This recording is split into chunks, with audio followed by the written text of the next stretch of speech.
Hey friends, it's Jessica from Three Rivers Homestead, and we are in the second to last week of the Three Rivers Challenge. I can't believe how time has been flying.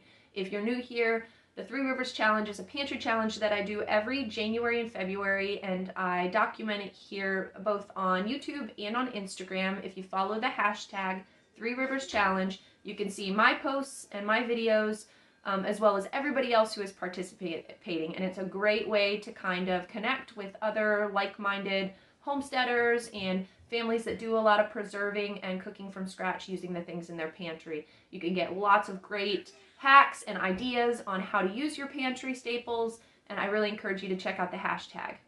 In today's video, I'm going to go ahead and show you another week of meals here on the homestead. I'll start by showing you my meal plan for the week, and then we'll see how that played out. So here we go. So here is this week's meal plan. As I've mentioned before, I've shown you my whole meal planning process in previous videos, but basically I just make a list each week of the things that are in the fridge, leftovers that need to be used up, items in the back of the pantry that are maybe have been sitting there for a while and I need to get out of there because they're about to hit their best by date, and then items in the freezer that would need to be thawed and used, just kind of odds and ends. And then I make a meal plan, and then anywhere that there are holes, I go to a meal list and I just kind of fill it in. And this is what I came up with for this week. I've also mentioned before that not every week do we stick to this 100%, but we do our best to kind of stick to this. And this week we probably did about 80% of these meals, so let me go ahead and show you how that looked. So the goal of Monday's breakfast was to use up some leftover oatmeal. This was made with peach freezer jam last week, and I need to get it out of the fridge. I also have some cashew pulp. This is from making homemade cashew milk. And then from the freezer, I thawed a pint here of peach sauce. It must have been a failed batch from canning. I have a couple eggs, a little bit of baking powder here that I'm going to put in, and then we have some fresh ground flour. And I'm just going to make some sort of muffins out of all of this. And I've got some eager helpers here cheering me on. So basically I just mixed all of that together, and then for a little extra sweetening I added some maple syrup. There was a little bit of sugar in the peach freezer jam that was in the oatmeal, but other than that there was no sweetener. And then we used that freshly ground flour that also had the bran in it, and that is what gave us kind of our consistency. And all I was doing was just kind of adding flour until I got it to a good texture to make like a muffin texture. And then I've got my helpers here, once again putting the muffin liners into the muffin tins. Benji, now at almost 20 months, has now hit the point where he likes to help with that too. So I always have someone who will put the muffin liners in for me. I just have to go back and make sure there aren't two per per hole. But that's what this looked like, and then we're going to bake it on 350. While it was baking, I just scrambled up some eggs and I added a little bit of veggie powder. It was a powder with like kale and spinach and some other vegetables mixed in. Here's what our muffins looked like.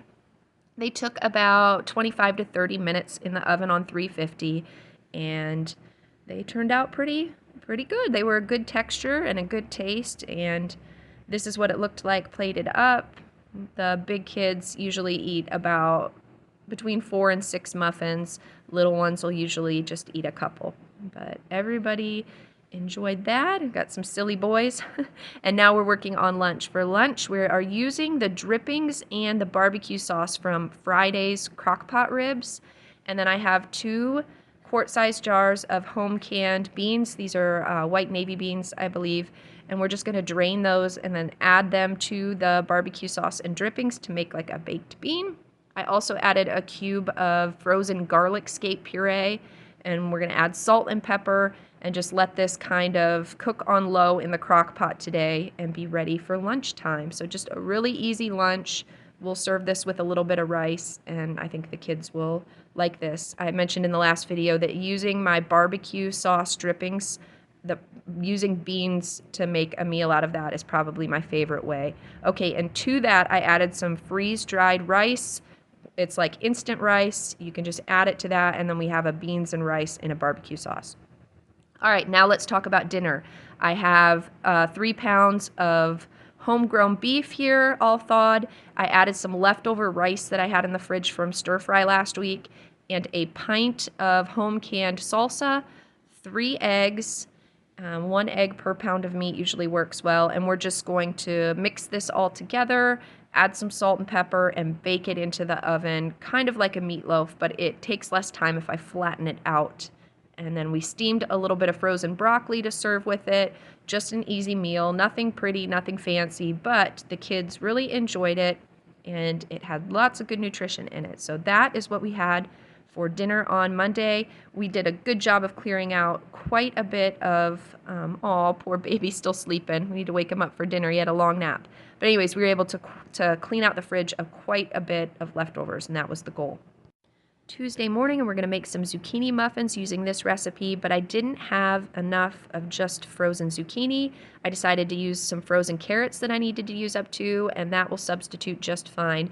These are little pucks that I freeze into muffin tins. I put 1/2 cup of the shredded vegetable per muffin tin, and then when I thaw them out, I can just get the appropriate amount for my recipe. So we're going to drain that extra liquid, and then we're going to use those to make our muffins. We'll once again be using the fresh ground wheat berries with the bran in it, and we're going to have to make a few other substitutions. In terms of oil, I am out of olive oil, so we'll be using some applesauce. Applesauce substitutes really well 1-for-1 for olive oil. So if it calls for a cup of olive oil, we'll just add a cup of applesauce, and that works out perfectly. And here's what our batter looked like, all mixed up. Once again, got my muffin pans ready to go, and then we're just going to get these baked, and that'll be a nice, easy breakfast. Always feels good to use up those bits in the freezer, clearing out space. I got all my shredded zucchini now has been used up, all my shredded carrots now have been used up, and now I can focus on moving to the canned goods at this point, and then I have some dehydrated and freeze-dried carrots and zucchini that I will start using. This is what those muffins looked like coming out of the oven. Super delicious, always a fun treat. I prefer to make muffins in the morning instead of making like a zucchini bread because they bake up much more quickly in the smaller size of the muffin versus the bread loaf pan. So we do muffins usually once a week in our house, some type of muffin, whether blueberry, zucchini, carrot, whatever it is, and that's always a hit. I will typically try to serve some kind of protein with the muffins, whether it's scrambled eggs or I make up some kind of breakfast meat, because we're reaching the point where 2 dozen muffins is no longer enough to fill all of these kids' bellies. We need something extra with it. I think I'm going to have to invest in some commercial-sized muffin pans, and we're going to move on to making 3 dozen per meal. It is Taco Tuesday, and today we are finally going to use the last of my white, is it masa flour, mesa flour? I don't know how you pronounce that, but this is what I use to make my corn tortillas. I usually use yellow masa, but we only had white masa in the house, and this was all we had left. It ended up being right around 3 cups of flour, and so to that I add 2 cups of warm water, and I just mix this and I let it sit so that the corn flour fully absorbs the water while we were doing school. And then by the time we were done doing school, I could go ahead and make our tortillas for lunch. I've done a full video on how I make my tortillas before. I'll link that in the description. But basically, I just take a little golf ball size dough ball, and I press it in my cast iron tortilla press. I'll also link this in the description. I put parchment paper on the press. That makes it really easy to kind of peel off. And then I just heat it up in a cast iron skillet, no oil needed, just directly on the hot cast iron, and that's all you have to do. So I used to always buy my masa flour, and when we ran out of yellow masa the last time, I said, you know what, I have whole yellow corn in the house to make corn flour, and I have cow lime that I use to water glass my eggs, and that's how you make masa flour, is just with corn flour and lime. And so I said, I'm not going to buy any more. The next time I want yellow masa, I am just going to make it myself. And so I just had this little amount of white masa left to use up. And so the next time we want to make our own corn tortillas, I'm going to have to do it completely from scratch, and I will take you along on that process if we get to it. But this is not as many tortillas as we usually make, so I'm going to have to try to stretch the meat with some extra carbohydrate in order to make up for the lack of tortillas. So we're going to use this instant rice. This is cooked freeze-dried rice that was left over from a meal a couple weeks ago, and we just threw it into the freeze dryer. And when I add hot water to this, you just instantly get cooked rice. It's so easy and convenient. If you have a freeze dryer, this is a great way to use up leftovers. You know, it's already cooked rice, so you can just stick it in your freeze dryer, and then once it's shelf stable, it will just become instant rice for a meal. So I'm just adding this to my cooked meat. It will help absorb a little bit of that tallow that's in the bottom of the beef. We added some taco seasoning to this, and that stretches the meat a little more, and that will make up for the lack of tortillas today, since I only did one serving of tortillas. Now for our toppings, we have a little bit of salsa. We have some pickled vegetables. There are some pickled hot peppers, cayennes, cucumbers, regular green peppers, and then we have some candied jalapenos there. And so the kids can have their choice. Really grateful for these paper plates that were left over from the potential power outage that we thought we were going to have. And so we have them, and we're using them up on a busy school day.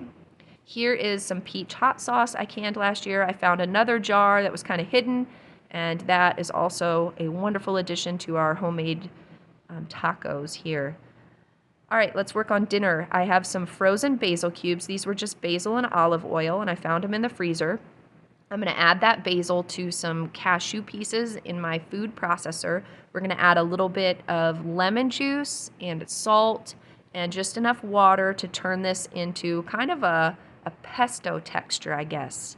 And this is what we ended up with. It's kind of like a pesto paste. And since we are dairy-free, we're going to use this in our stuffed shells. Here are the shells that we're going to use. This is Tinkyata brand. It's my favorite gluten-free pasta. Remember, I can't have gluten, but my family can. And so when I'm making a meal that I want to eat like this, I have to use a rice pasta. So I added that pesto mixture to 2 pounds of Italian sausage, and that is what we are going to stuff these shells with. And it's really a delicious mixture of flavors when you have that pesto and the sweet Italian sausage. For a dairy-free meal, this one really, isn't too bad. Normally when you would make something like a lasagna or a stuffed shell, you would add like a ricotta cheese or something else to kind of hold it together. And that sticky pesto mixture really is a great substitution in our dairy-free house. So this was a hit. And it never turns out pretty because I'm not worried about making it look perfect. I just needed to get them filled quickly and get dinner in the oven. I have a quart here of home canned tomato sauce from last summer, and we're just going to pour this over the top of the shells, cover the dish, and get it in the oven baking on 350 for maybe 40 minutes or so. And then while it's baking, I'm just taking a little rest, and watching my children play always brings me so much joy. I love seeing my older children and my younger children bond and interact with one another. It's one of my greatest joys in parenting, is seeing that. Here is what the shell dish looked like all out of the oven, and then David decided to bake kind of a cinnamon bread mixture for dessert, and he poured a glaze over it. He's still learning to bake with whole grain freshly ground flour. It's very different if you've ever baked with it. It's very different when you're baking with the bran in the flour versus just getting the sifted flour from the store, and he's doing a great job during this challenge of learning how to adapt his recipes to that change in flour. And I think all of his siblings here really appreciate his baking experiments. I know it's a blessing to me that he often handles desserts and any other baking that I need to do, and I know his siblings absolutely love tasting his experiments. So if you have a child that wants to be a baker, it's a huge blessing in a large family. We really appreciate him. All right, guys, I promised you homemade dairy-free instructions for yogurt. So here it is. Today I'm using coconut cream to make my yogurt. I've used all sorts of homemade milks. Today we're using coconut cream because I think it makes the creamiest yogurt that there is. And so I just need to heat that coconut cream up to 110 degrees.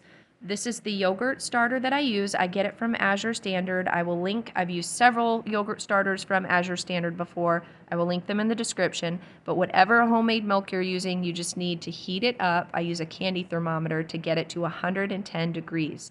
You need it at that temperature to activate the bacteria. Here is the little starter that comes in the packet. There are 4 of them per package.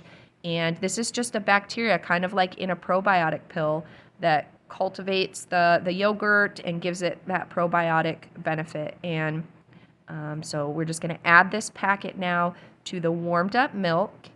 Once it hit that 110, I took it directly off. You don't want it hotter than 110 degrees because you can kill that bacteria. So we get it to 110, we pour the bacteria into it, and then we're just going to stir it around very thoroughly. And then once we get it stirred, we can add it to our little yogurt containers. If you add a little bit of sugar to it, that often improves the texture when you're done. I did not add sugar today though. Here are my little yogurt containers. I use a Euro Cuisine yogurt maker. It was a hand-me-down given to me by somebody, but you can use anything that will keep your yogurt and culture at about 108 to 110 degrees for at least 6 to 8 hours. I do it overnight, so it's often at that temperature for 12 hours or more, and that's just fine. But the little yogurt maker does that for me. You could use a crock pot. You could just use a towel with the light on in your oven, whatever you need. So we're going to let that sit, and I'll show you the next step when it's done. And now it's the evening, and I'm just showing you some of my meal prep for the next day. I always try to, in the evening, once the kids are upstairs in their rooms, just do a little prep. Today we are getting our split peas and lentils soaked for lunch the next day. So I'm just getting into my buckets and my jars here. And so in the evenings, when I'm doing my food prep, I get any grains or beans and things soaking that I need to for the next day. I'll get any meat or things out of the freezer and get them thawed in the fridge and ready for the next day. Tonight I'm also making a batch of milk. If we don't have any homemade cashew milk sitting in the fridge already, then I'll go ahead and get a batch made that night so that it can be in the fridge and ready for breakfast the next day. Sometimes I'll make a couple batches just depending on what is on the menu plan. Some days, if I'm feeling particularly energetic, I will actually bake the next day's muffins, but not this day.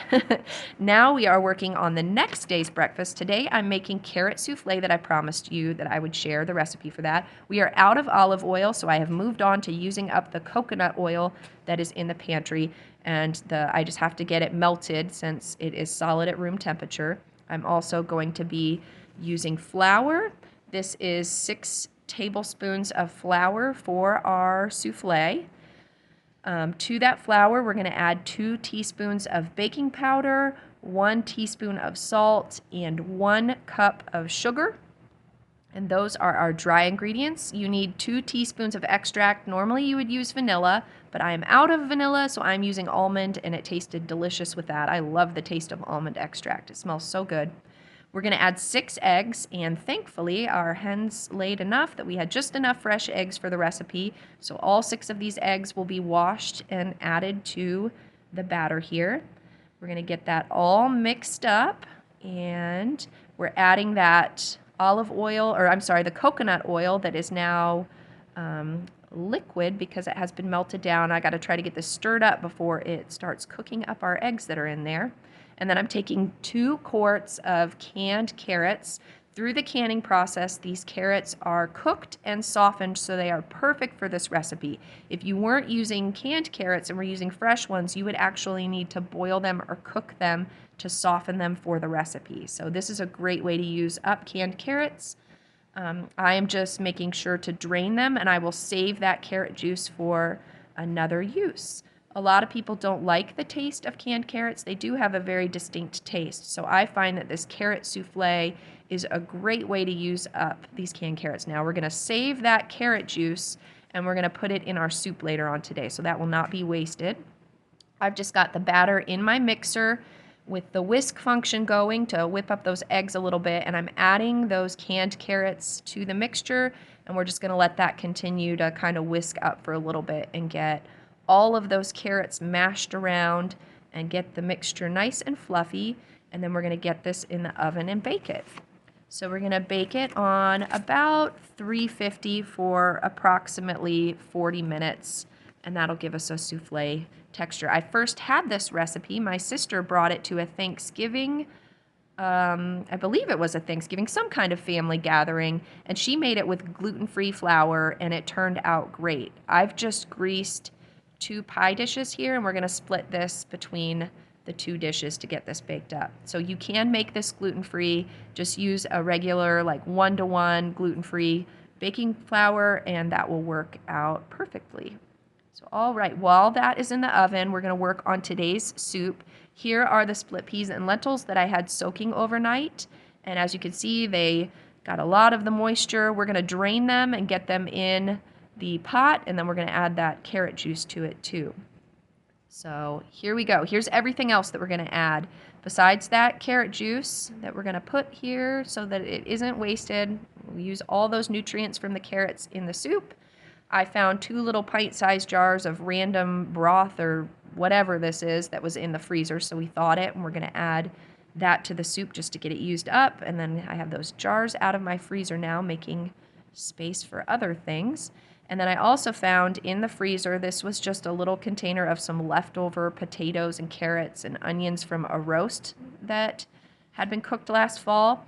And so I figured, why not add that to the soup? The onions and the pepper and the carrots, all of that will just add some extra flavor. And then I can get that out of the freezer and we won't be wasting that. I also added 2 cubes of garlic scape puree. We'll get that all melted in there. I always add parsley to my split pea soup and bay leaves. And then we're going to do onion powder and, of course, salt and pepper. Get all of that in the pot here, get it mixed up, and then we are going to put this on the stove and let that simmer today during school time. You guys know I'm a big fan of making soups and just kind of dumping leftovers into them. All right, so now we're working on some bread to go with the soup. Here is my basic bread recipe. And today I am using freshly ground hard red wheat flour. That is what I'm using for my bread today. So it definitely makes a denser loaf of bread, not as fluffy as it would be with like an all-purpose or a store-bought flour, but it will get the job done. So right now I'm just getting my yeast and my honey and the water in a bowl. We're going to get that activating and let that bloom a little bit before we add the rest of the ingredients. So there we go. I love baking bread. I don't do it near enough. I just get too busy. Okay, the yogurt that I started yesterday is finished now. It was just overnight in the yogurt maker, and you can see it's nice and thick, but we need to let it set in the fridge for at least 2 hours to let it thicken even more. And so we're going to actually let this sit in the fridge until tomorrow morning's breakfast. But just letting you know that I'm putting that in the fridge. And now I'm also getting dinner in the crock pot. It's breakfast time, and I'm still working on this, trying to get all my meals done before breakfast. So I have some candied jalapeno juice and a couple pickled vegetable juices, and we're just going to dump all of this over these 2 chuck roasts that are in the crock pot, and we're going to let that simmer all day. There was some garlic in there. I love using pickled pepper juice in my roasts. It just gives a really good flavor. So putting that in the crock pot on low, that'll be ready for dinner later. All right, our yeast has activated, so we're adding the salt and the flour and the oil to that. So once again, using hard red wheat. You use hard wheat berries for bread because it has a higher gluten content. You use soft wheat berries for your things like soft breads or pancakes or biscuits or other things like that. So you can see the darker color in the hard red wheat there. You can see the bran mixed in it, and it definitely makes a different texture. Here I'm using coconut oil once again. I had to melt it. I'm really upset that I used up all my olive oil because using coconut oil is definitely not as convenient since you have to melt it to get it usable in many recipes. And then I'm just taking my bread and I'm kneading it. There's something about kneading dough that is just so satisfying to me in the morning. Just a neat little activity to do, get a little arm workout. And I used to be in a good rhythm of baking a loaf of bread every morning. So I just made this part of my morning process after I did the dishes and cleaned up breakfast. We would just get a loaf of bread going and I would get it kneaded and rising while we were doing school. And then sometimes I just get out of the habit of doing it. So I'm trying to get myself back into that habit because I really enjoy the way that routine really kind of is like an anchor in my day, the routine of it. So we've got that covered now, and we're going to get it in front of the wood stove and get it rising. In the winter, in front of the wood stove is the best and the warmest place in the house. My kitchen can be too cold to really allow bread to rise. So we've got the bread rising there. I've got my split pea soup on the stove, and I'm just trying to get this fire really going for the day while I snuggle a little friend. All right, soup's going and I'm feeling accomplished. I got all my meals now started and prepped for the day, all while breakfast was baking. So let's go see if that carrot souffle is done. And there it is. So that is what it looks like out of the oven. Once again, just a really great way to use up canned carrots. It makes a wonderful breakfast because it has the protein of the eggs and all that beta carotene from the carrots. And I just love making this for breakfast. So we're going to slice this up, and I should have let it cool a little bit before I sliced it, but the kids were really hungry by this point, so got it steaming, and it kind of was falling apart as I was cutting it. I'm also really terrible about cutting things while I have my phone in the hand to film, so you guys get the gist. This would look a little bit prettier if I was using two hands and not trying to film. But I don't think the kids really care how it looks. They're going to enjoy this carrot souffle. So once again, this can be made very easily gluten-free. Just use a gluten-free flour. Any kind of flour really will work. And here is my lunch bread. I forgot to show you, I kind of got busy with school and forgot to film getting this in the oven and everything, but there it is fresh out of the oven. We made up some homemade lemonade. This is just a pint of fresh squeezed lemon juice and about a half a cup to a cup of sugar, and then filled with a half a gallon of water. We're going to serve our bread with a little home-canned grape jelly, and we'll have that with the soup. Kids always love to stir the lemonade. So here we go. Here is lunch on this day. You guys, I've made split pea soup a million times. You guys know we love that here in our house. Some of the kids like to dip their bread into the soup. Some of the kids don't like to do that, so they will have jelly with their bread instead. And I think today most of them chose to have jelly with their bread. And then, of course, got the lemonade going for a little bit of vitamin C.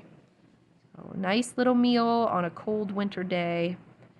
Super easy. We had a really good morning of homeschooling. And so this is our little treat when we were all done with school. All right, so now let's work on dinner. It was a crazy night. Wednesdays are always crazy. I've got to take the girls to gymnastics. So we have the meat in the crock pot, and then I just emptied a quart of canned potatoes into one dish and a couple jars of canned spinach into another dish, and we're just going to put this all in the oven on warm. So the meat is warm in the crock pot, the potatoes and the spinach will be warm in the oven, and then Adam can feed the kids while I'm gone with the girls, and then the girls will eat when they get home from gymnastics. It's the next day. We're going to finally eat this yogurt. So it definitely set a little bit in the fridge. You can see it's a really wonderful yogurt texture. The coconut cream is so thick, and so it really does make a good texture. I do this with hemp milk sometimes. I do it with cashew milk, and I definitely prefer the coconut cream for the taste and texture. You do, because of the probiotic, you can tell it's turned to yogurt because it has not just the texture but the smell. It does give off a yogurt smell, and so we typically sweeten it now. Every kid kind of sweetens it to taste, so they'll put a little bit of maple syrup into the yogurt, and then sometimes we add frozen fruit. We still have a lot of frozen blueberries to use up from last summer. We typically preserve and freeze about 80 pounds of blueberries through the summer, and so we are still eating off of that, and it's a great addition to their yogurt, getting some healthy antioxidants with that. So I just let them grab some and put it in the jar, and that is how you make dairy-free yogurt. If you guys have any questions about that, please leave them in the comments. I'd be happy to help you. And I've done lots of experimenting with yogurt, and this is the process I use now that tends to give me the best results. I had some questions about if you can just use a probiotic pill to make it instead of buying a starter, and you definitely can, but I would add some sugar to your milk before you culture it, or you will not get a very thick result. Here we're also, because yogurt is not enough to fill these kids' bellies, they also asked for some homemade hot cocoa. and marshmallow fluff, and I've shared those recipes in previous videos. You might be saying, well, that's not a very healthy thing for breakfast. But when you make it homemade, it's very different than like a Swiss Miss packet. It has the cacao powder with lots of antioxidants in it.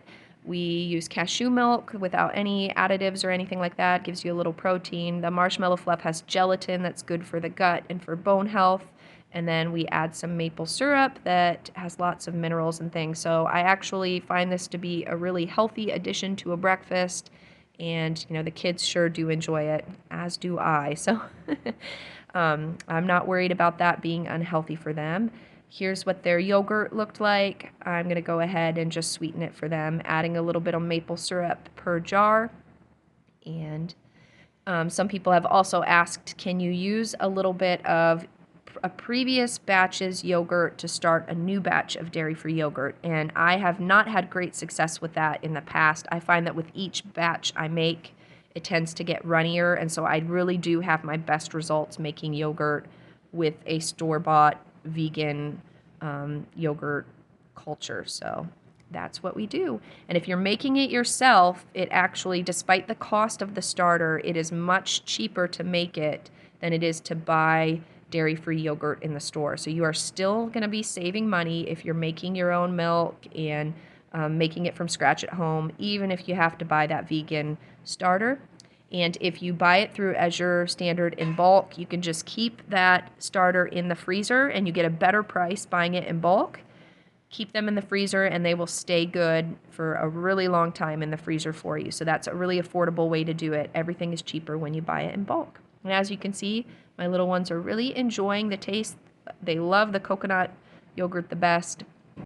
But you can use any vegan milk that you would want. So the only thing I haven't tried is soy milk. You'll have to let me know how that goes. All right, let's work on breakfast for the next day. So I, last night for dinner, had made some home canned corn. There was some beef and potatoes, and I just threw everything that was left over from that meal into one little container because I knew I was just going to be dumping that into my dish here to make a breakfast casserole. You guys know I love to make breakfast casseroles to use up odds and ends in the fridge.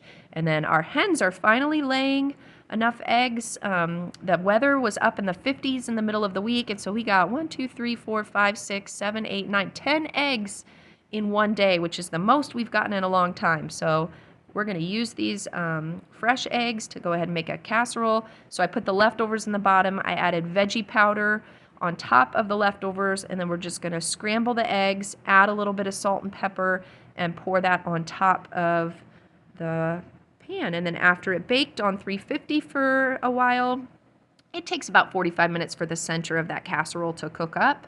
And then we have that ready to go. Served it with, I ended up having to open another quart of canned pears. We did a total of 3 quarts of canned pears. I need to really start canning more pears with these children. We can definitely go through fruit in one meal like crazy. So as these kids grow, I just have to preserve more and more. There really isn't a limit on how much I should preserve because they will eat it if I can it. And then today was such an exciting day. We started some peppers, seeds, a couple weeks ago, and we had the very first seed germinate of our 2022 garden here. It ended up being a jalapeno pepper that won the race. So I have some gardening videos coming up. The beginning of gardening season is here, and I can't wait to share that process with you guys. All right, now today for lunch, we are going to make Gap's pancakes. This is not my recipe. It came with the Gap's book from when I was on the Gap's diet, but essentially it's just using squash and a nut butter of some kind and eggs, and you make a little pancake out of it and serve it with maple syrup over top. And this is a favorite grain-free, kind of gluten-free option for us. We use sunflower butter here in our house because we can't have peanut butter, but you could use any kind of nut butter for this. So the recipe for this, for every 4 eggs you use, you're going to use 1 cup of squash puree and ½ a cup of nut butter. So today I used a dozen water-glassed eggs, and I ended up just using the rest of that bucket of sunflower seed butter. As you can see, it was all gone. And I used about 1½ cans of that butternut squash puree. You can use any squash. You can use butternut squash, pumpkin, acorn squash, any squash that you have pureed in your house will work for these pancakes. And I saved these buckets for my water glassed eggs. Really convenient. There's what it all looked like in the mixer, and I go ahead and thoroughly mix it with the whisk function to make sure all of that nut butter really got mixed in together. And then, as with any kind of pancakes, but I especially find with these that the first couple are really difficult to flip. They make a mess, they kind of stick, but once your cast iron gets nice and hot, then you just start getting into a rhythm and you're just flipping these pancakes and they turn out perfect, like little discs. And so this is just a wonderful, grain-free, nutritious lunch for the children. We served it with some carrot sticks and a couple pickled veggies. These are our storage carrots that once you peel them, they look just like they're brand new and fresh. We had some olives in the fridge, some pickled green beans off the pantry shelf, and some pickled okra. This was really spicy. It had a lot of cayenne in it. The kids really enjoyed that. And then we just serve the pancakes with some maple syrup. Everybody picked some veggies that they wanted to eat with it, and that turned into a nice little lunch. All right, and that is it for this week's meals. As I mentioned in previous videos, we were at the point in the Pantry Challenge where I'm not sharing everything we eat because that would get quite redundant because we do some repeat meals throughout the week, but I thought I would share just some of the highlights with you, some of the kind of new recipes that I'm doing, and hopefully you found that helpful. So, all right, next week should be the last week of meals in the challenge. My plan as of now is to do my first grocery shopping since the middle of December, I think. I will do that on February 26th. I know that my plan was to go all the way through the end of February, but my daughter's birthday is on February 27th, and that happens to fall on a Sunday this year.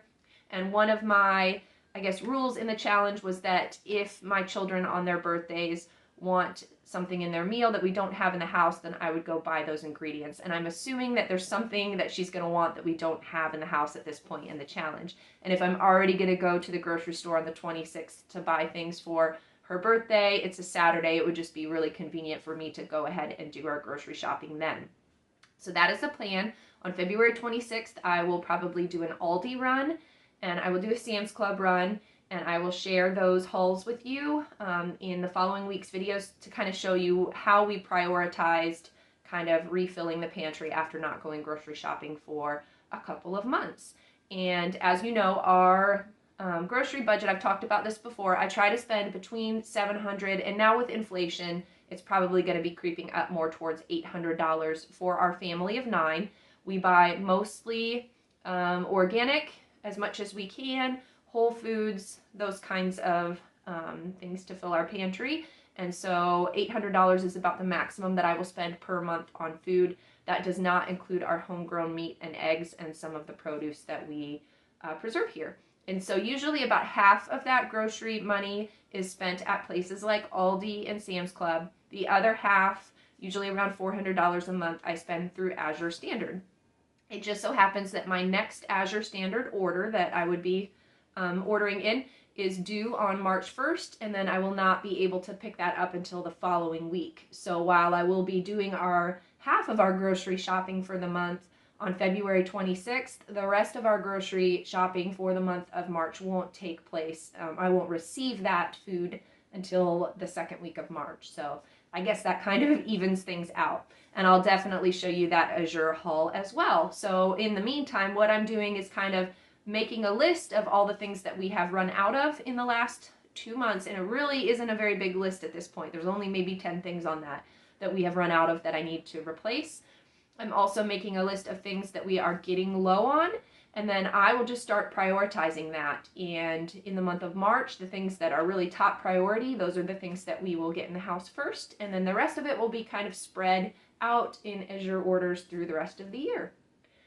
And I'm getting very excited. I think I mentioned in this video, gardening season is also here. So I'm hoping to get a video out to you here in the future on our garden planning and where we're at in that process. We already have some peppers that have germinated here in the house.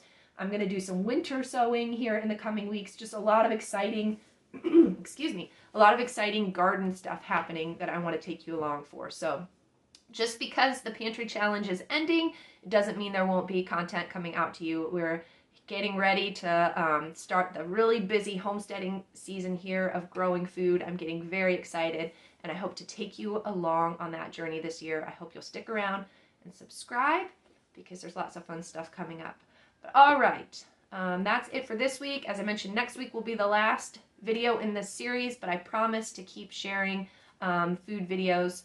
I kind of like this format of just sharing a little bit daily throughout the week, and so we're probably going to continue with that and just kind of do a video every Sunday that shows you what kitchen projects and preservation projects and maybe a little bit of homesteading and homeschooling thrown in there, and just kind of compile that and have a video that comes out on Sundays for you. So, all right, friends, that's it for this week. I'll see you next week. I hope you have a great week, and we'll talk to you then. Bye.